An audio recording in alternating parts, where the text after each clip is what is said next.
అందరికీ నమస్కారం. అక్షయ తృతీయ అంటే ఏంటి? బంగారం ఈ రోజునే ఎందుకు కొనాలి అన్న విషయాల గురించి మనం తెలుసుకుందాం. భారతీయ పండుగలలో అక్షయ తృతీయ పర్వదినానికి ప్రత్యేక స్థానం ఉంది. ఈ పండుగను వైశాఖ శుద్ధ తదియన హిందువులు, జైనులు జరుపుకుంటారు.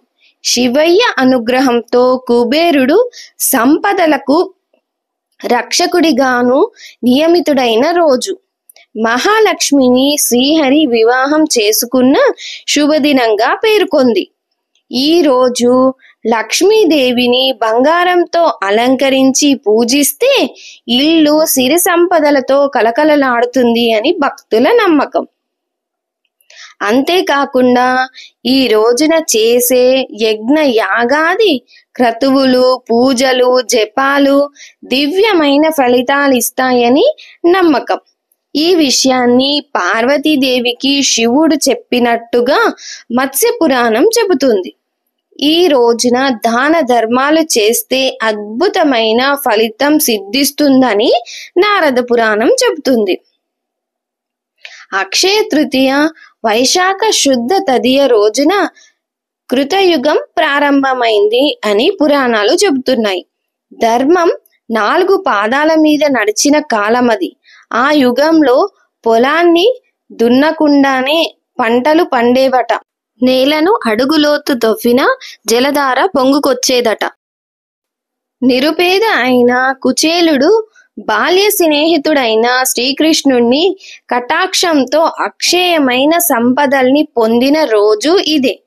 క్షీరసాగర మదనం తర్వాత లక్ష్మీదేవిని మహావిష్ణువు వరించిన రోజు ఇదే. నరసింహస్వామి ప్రహ్లాదుడిని అనుగ్రహించింది ఈ రోజునే. కాబట్టి అక్షయ తృతీయ నాడు రాహుకాలము, వర్జ్యాలు అనేటివి వర్తించవు. ప్రతి నిమిషం సుముహూర్తమే. ఏ కార్యక్రమం చేపట్టినా శుభప్రదమే. ఏ పూజ చేసినా, ఏ వ్రతం చేసినా, ఈ రోజున ఏ హోమం చేసినా, ఏది నిర్వహించినా ఫలితం అక్షయం అవుతుంది. సింహాచలంలో వరాహ నరసింహస్వామికి ఏటా చందనోత్సవం జరుగుతుంది. ఈ రోజు మూల విరాట్ మీద ఉన్న చందనాన్ని తొలగించి స్వామివారి నిజ రూపాన్ని దర్శించే భాగ్యాన్ని కల్పిస్తారు. అయితే అక్షయ తృతీయ ప్రాముఖ్యతలు ఏమేమి ఉన్నాయో మనం ఇప్పుడు తెలుసుకుందాము. పరశురాముని జన్మదినం ఈ అక్షయ తృతీయ నాడే. పవిత్ర గంగానది భూమికి తాకిన పర్వదినం.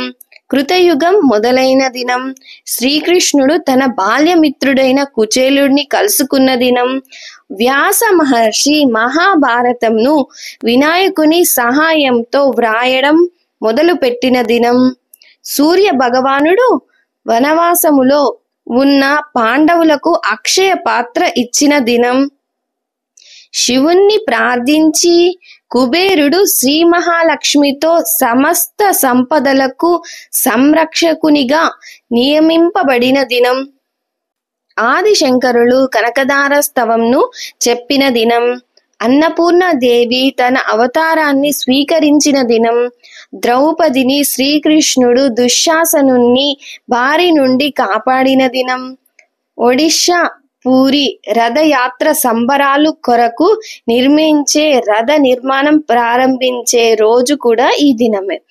బృందావనంలోని బంకే బిహరి ఆలయంలో శ్రీకృష్ణుని పాదాలను దర్శించుకునే అవకాశం ఒక్క అక్షయ తృతీయ రోజునే దక్కుతుంది. ఈ రోజే సింహాచలం దివ్య క్షేత్రంలో సింహాద్రి అప్పన్న నిజ రూప దర్శనం మరియు చందనోత్సవం ప్రారంభపు రోజు కూడా ఈ అక్షయ తృతీయని. అక్షయ తృతీయ రోజున చేయవలసిన పూజా విధానం గురించి మనం ఇప్పుడు తెలుసుకుందాం.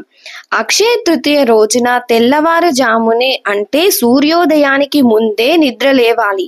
స్నానం చేసిన తర్వాత ఉతికిన బట్టలు ధరించాలి.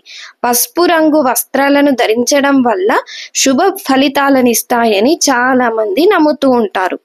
పూజ చేసే చోట ఒక వస్త్రం ఏర్పాటు చేయాలి. అనంతరం విష్ణు విగ్రహం లేదా ఫోటోను ప్రతిష్ఠించి మంచి నీటితో శుద్ధి చెయ్యాలి. పూజ చేసే సమయంలో తులసి ఆకులు, పండ్లు, పువ్వులు తదితర వాటిని దేవునికి సమర్పించాలి.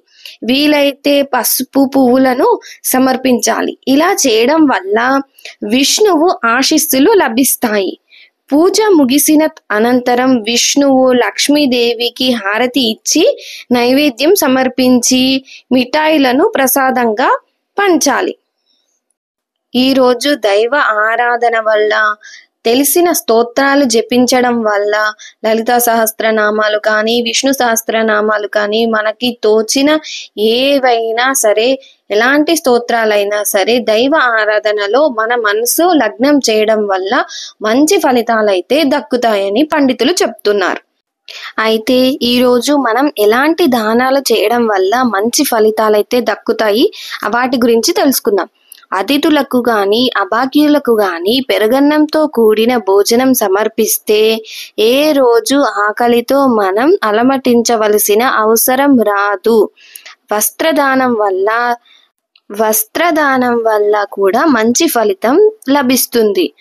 అర్హులకు స్వయం పాకం, దక్షిణ, తాంబూలాదులు సమర్పించుకుంటే మన ఉత్తర జన్మలో వాటికి లోటు రాదు. గొడుగులు, చెప్పులు, విసనకర్రతో వంటి దానం కూడా చేసుకోవచ్చు. ముఖ్యంగా ఈ రోజున నిషిద్ధ కర్మలు జోలికి వెళ్ళకపోవడం ఎంతో శ్రేయస్కరం. అక్షయ తృతీయ నాడు అదృష్టాన్ని, విజయాన్ని చేకూరుతుందని పండితులు చెప్తున్నారు. అక్షయ తృతీయ రోజున బంగారం కొని తీరాలని ఏ శాస్త్రంలోనూ లేదు. కాకపోతే ఈ రోజున ఏ కార్యక్రమాన్ని తలపెట్టినా నిర్విఘ్నంగా సాగుతుందని, ఏ పుణ్యక్షేత్రానికైనా ఏ పుణ్యకార్యాన్నైనా ఆచరించినా కూడా మంచి ఫలితం దక్కుతుందని, అక్షయంగా లభిస్తాయని పురాణాలు పేర్కొంటున్నాయి. అందుకనే అక్షయ తృతీయ రోజున తప్పకుండా దాన ధర్మాలు చెయ్యాలని చెప్తూ ఉంటారు.